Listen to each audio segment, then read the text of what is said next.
Josh finally responded to the logo and website we posted last week. Yeah, he sent us some feedback, and it's a lot. This is Blind, a brand strategy design consultancy based in Santa Monica, California. Since 1995, Blind has used the power of design to help diverse clients reach their customers and stand out in the marketplace. In this series, you'll get a rare glimpse behind closed doors and see the process of rebranding a company from start to finish. This is Building a Brand. In our last episode, Ben and Matthew traveled out to Hamilton Family Brewery to present and get feedback on the Stylescapes from Josh and Crysten Hamilton. After going over the 4 directions and having a lengthy discussion about what Josh and Crysten like and don't like, Ben and Matthew returned to Blind to relay that information to the designers who will work on the logo. Emily and Min will continue on with the logo work, and a new designer, Emanuele Ricci, will join the team. Emanuele is a lettering artist who is classically trained in calligraphy. Since the Hamiltons have expressed interest in a more hand-drawn look for their logo, Matthew and Ben will utilize Emanuele's talents to accomplish this. Emily will work on logos with a focus on typography, and Min will create a variety of marks to anchor the logo. Before the designers begin, though, they will refine the final Stylescape by combining elements of Emily's work, Ornate Heritage, with Min's work, Merit Badge. The final version now does what a Stylescape is designed to do, be a curated reference to determine the direction of the brand. With the client's seal of approval, Blind and Hamilton are now on the same page. Let's talk about the logo design process. You see, up until this point, we've basically been helping the Hamiltons refine their vision for what they want to see in a logo. And we've also been trying to uncover insights that would help us along the way in our creative process. A logo's job is to identify, not explain. So we don't want to explain what the business does inside the actual logo. We just want to make sure that the brand is identifiable. Now it's time for us to start making things. So we've given the designers a creative brief to work inside of. And their job is to go away and create as many logo options as they can think of in the time allotted. Our job as creative directors is to help them refine those concepts into things that are ready to present to the client. Now, we're only going to be presenting 3 or 4 logo options to the Hamiltons, so we have a lot of refinement to do. As a hand lettering artist, Emanuele is uniquely suited for this job. Originally from Italy, he has studied typography and calligraphy in Rome, Milan, and Barcelona with experts in the field. Based out of London, he is in Los Angeles to work with Blind on the Hamilton rebrand, as well as other projects. Having been given a few days to work on their first drafts, the designers are now ready to present their work. Usually when we have these projects, Emily and Min create just hundreds of different options. And it's great as a creative director to be able to see the breadth and the depth of their thought process. Our first presenter is Emily, whose job was to focus on refined typography. She was challenged to create both boxy and circular layouts, knowing that the logo would have to play well on both flat surfaces as well as cans and bottles. I think those iterations, they're kind of scattered. Mm-hmm. Like I tried to make some type of crest or kind of like not a complete circle, but kind of still in that circular motion, but just with some arches and. I like those. I like 15 a lot. Me too. Family Brewery is kind of odd the way it is above and below, but I feel like there's a nice balance to that where it puts so much emphasis and weight on H and Hamilton. Mm-hmm. So I feel like out of everything we've seen so far, that hierarchy is working best in this version. And I could see this as a circular thing. I could see this on a tall can. Like I feel like the application on this particular logo, because we still haven't seen what this would look like in different forms. Like this one feels quite versatile in that sense. So I do like that one a lot.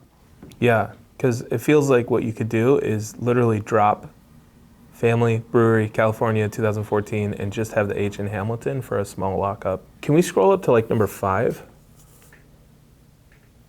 So it's kind of similar to to the 4 and 5 that we said we liked, but the hierarchy is way better on that. Mm-hmm. But I wonder if you took Family Brewery and stacked it underneath Hamilton, mm-hmm. and then put Love People Love Beer as the top and bottom curve thing. I think it'd be good. I like that. Up next is Min. whose job was the monogram. What we found out is that we were using the word monogram wrong this entire time. So, I just Googled it right now. sorry. We thought we knew what it meant, but we didn't. What we thought it was just like a decorative letter, but a monogram technically is 2 or more letters that are combined together with some kind of decorative flourish. So clients with long names are very difficult to work with. Hamilton Family Brewery. It's a mouthful, but also how do we represent that in a mark that's gonna represent them? So with Emanuele, like we've tried to figure out some interesting lockup where that's really tight, and same with Emily. But at the center of it all, we're looking to abbreviate all of that with another mark that might identify them. So for Min, we had her explore just the letter H to represent the whole brand. And we're thinking about how those 2 things relate to the whole lockup and then reduce down to 1 letter. I do like the asymmetrical feeling where one leg is longer, but because it's tied in at the top, it makes a P. The P is more legible to me than the H. So I'm wondering if you just disconnect it. Right. Or if instead of an asymmetrical thing where one is bigger, maybe one can just like move down and then you connect it with the line instead of having it longer. Does that make sense? Yeah, I was thinking for that one, because as you were talking, I like that where the H, like the left side could be a little bit lower, and then you do that kind of thing. Because like something like that could be cool, where it feels like it shifted. Finally, Emanuele will present his work. Ben and Matthew, along with the other designers, will have to look over his shoulders as he presents his hand-drawn designs directly out of his notebook. I would say the high point for me was when Emanuele opened his sketchbook.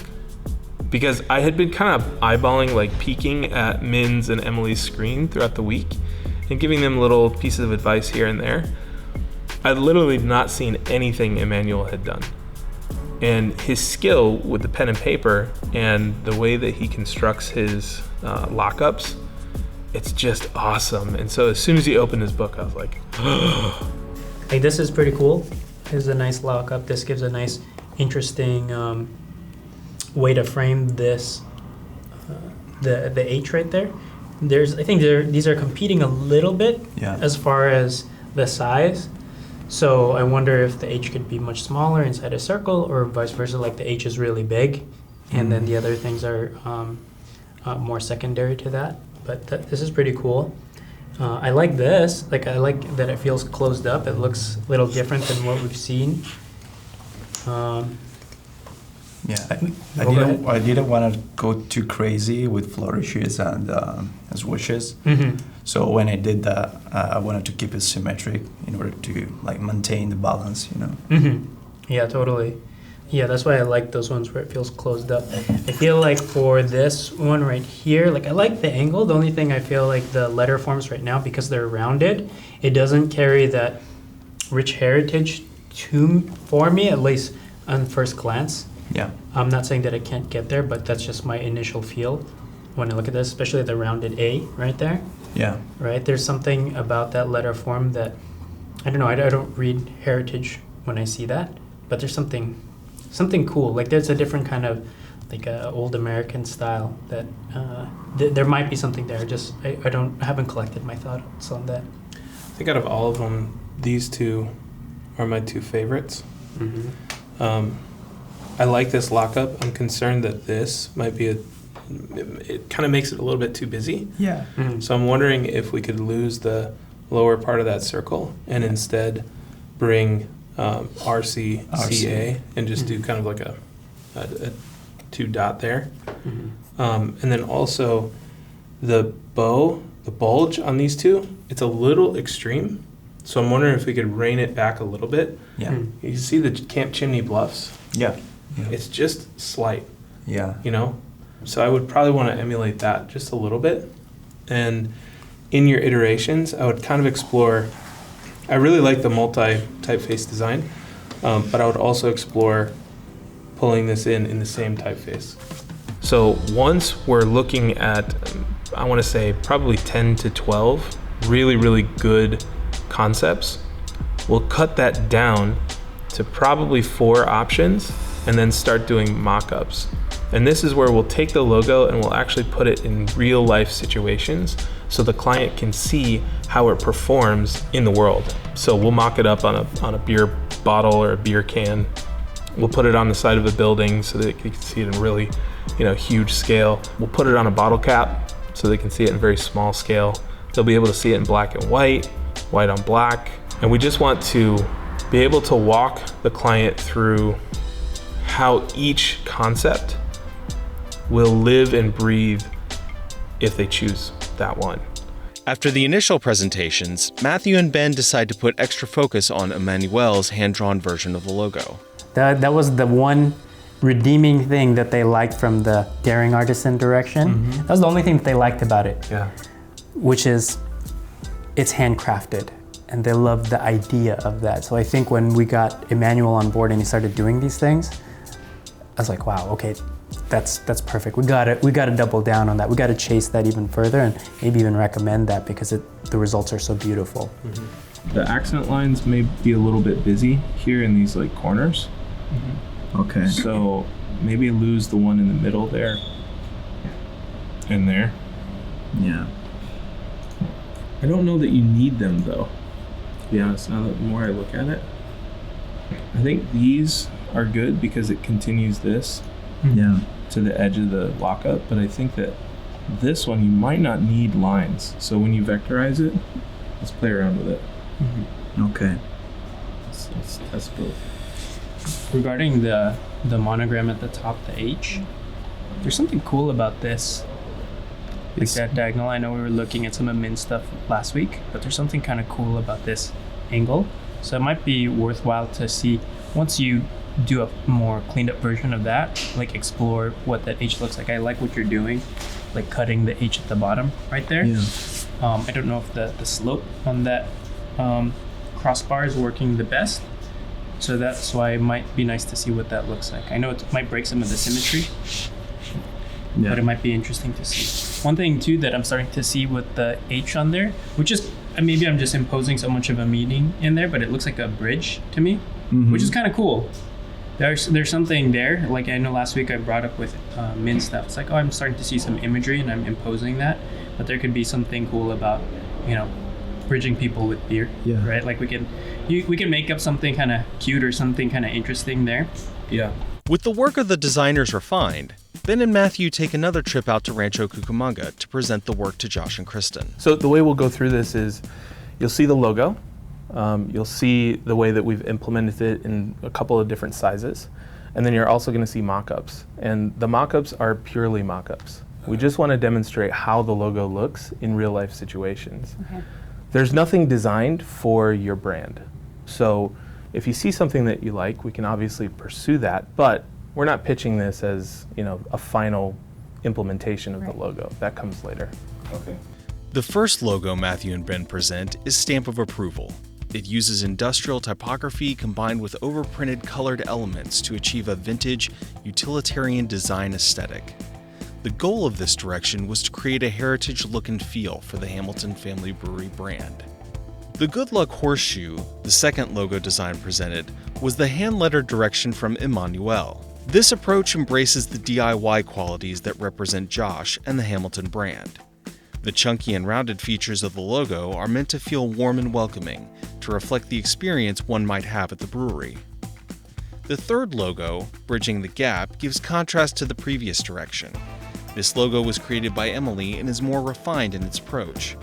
Its circular shape visually puts Hamilton at the center, between people and beer. The last direction Ben and Matthew presented was another hand-lettered design by Emanuele called Cornerstone. This logo was inspired by the Hamilton story of building a brewery based on the foundation of a great customer experience paired with great tasting beer. The bow tie-shaped design was meant to be visually dynamic and capture the sense of adventurous flavors found in their beers. After going over the 4 logos they've been presented, Josh and Crysten have narrowed it down to 2 that they like. Our logo currently doesn't have anything about it that would say it's a beer logo other than the word brewery. Right. And I actually like that about these two as well, because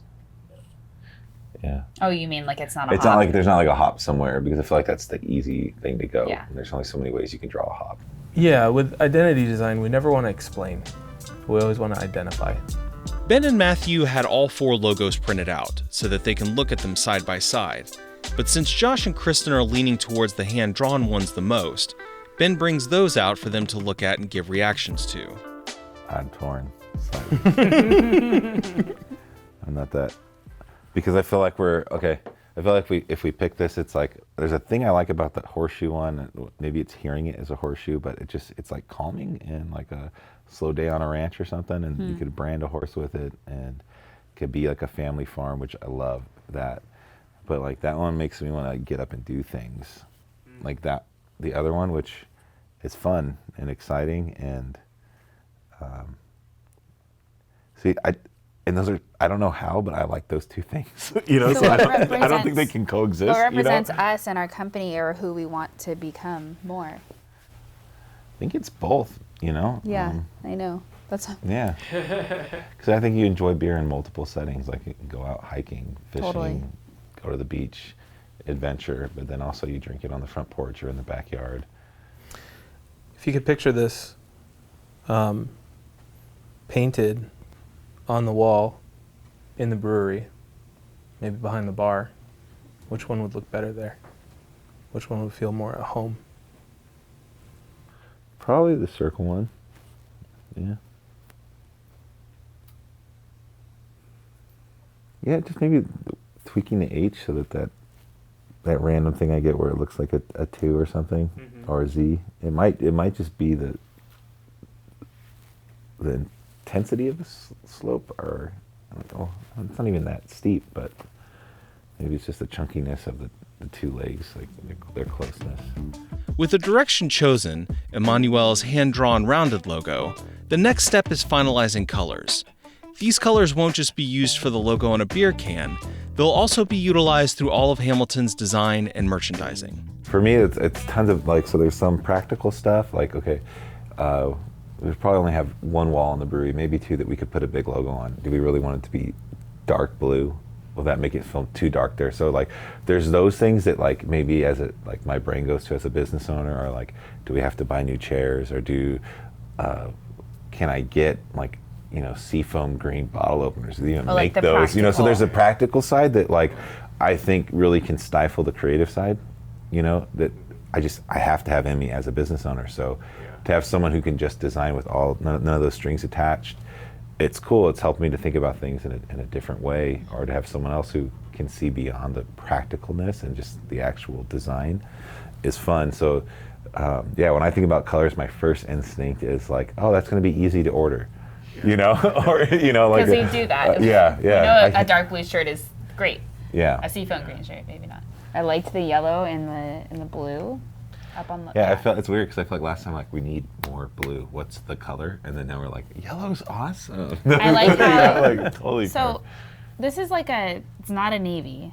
Yeah. Was there a navy in any of these? I think it was a Stylescape. I want to show you guys the real color. Okay, yes, I do. Because this is more It's more very vibrant here. Yeah. Back at Blind, Matthew is working with Emanuele to tweak the logo. Small changes in a logo can make a big impact, and Matthew is hoping to perfect it before sending it back to Josh and Crysten. We're still trying to balance the letters right here on Hamilton. I think looking at this, this feels very balanced. This HAM, because of this counter space that the A is creating, we need to tighten that up a little bit relative to this. So either that treks out a little bit, or maybe we need to make the A a little bit wider out as far as the angle of that. And the H right here, even though I know it's probably straight across at the end, it feels optically like this is a little bit smaller than the end. So I think there's a little bit of space to open that up, make that a little bit taller there, a little bit wider, just so that we can close up the counter space that the A is making. The serifs feel mostly good. The B and the top of the R here and some of the E. I feel in some areas, the A right there, feels like it gets a little skinny. like too skinny.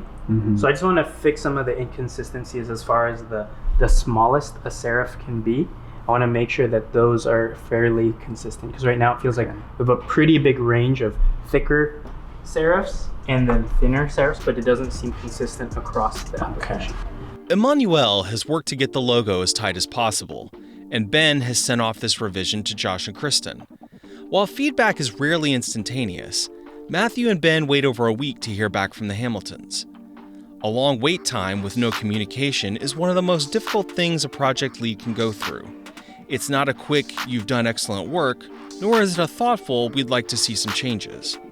The longer one has to wait, the higher the chances are of more work, or even starting over. The moment that I got the email from Josh, I opened it expecting it to be an approval letter. Like, "Hey Ben, we love this, we're ready to move forward." I got the exact opposite.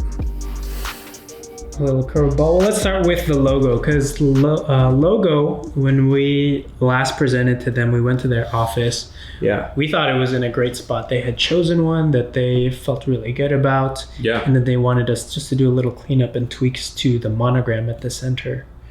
So we were under the impression that we're good. We're going to finalize this thing. I think the feedback was you nailed it, except the monogram looks a little bit like a Z or a 2. Right. So we need to tweak that, and that's what we did. But it turns out Josh had this deep down buried idea that he wants to bring the tree back. Josh says that, I see he made changes to the H to make it look a lot less like a Z or a 2, but now it's only an H. And he says his main concern is that a cool looking H has no meaning behind it, other than it's the first letter of our company name. So he's looking for that meaning behind the logo, which is something that we've talked about. So, and he's also sent a couple sketches. So he has he's proposing his tree again that he had before, like a simplified version of his tree. He said also that he doesn't want to leave the sense of his former identity behind with the change. Okay, so that's pretty common, right? We've experienced this before. We're rebranding something and the client gets cold feet, where they're like, I'm not ready to leave. Lying. Yeah. I'm not ready to leave behind our old identity because I'm attached to it. Oh, we've had clients spend $250,000 with us and then decide to retain their logo.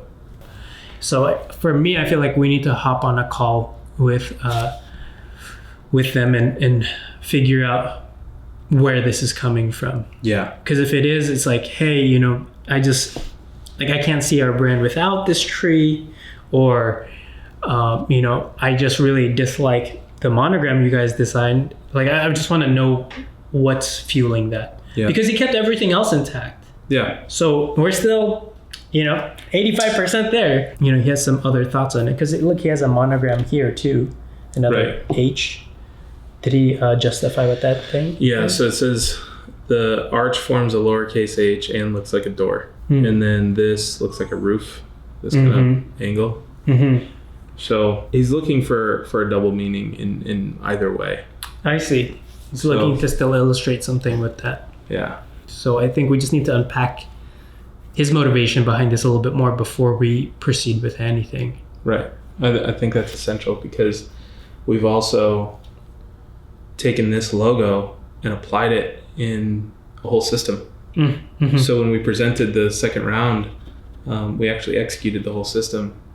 Now, if the whole system doesn't work because of this icon, that's going to change a lot of our approach.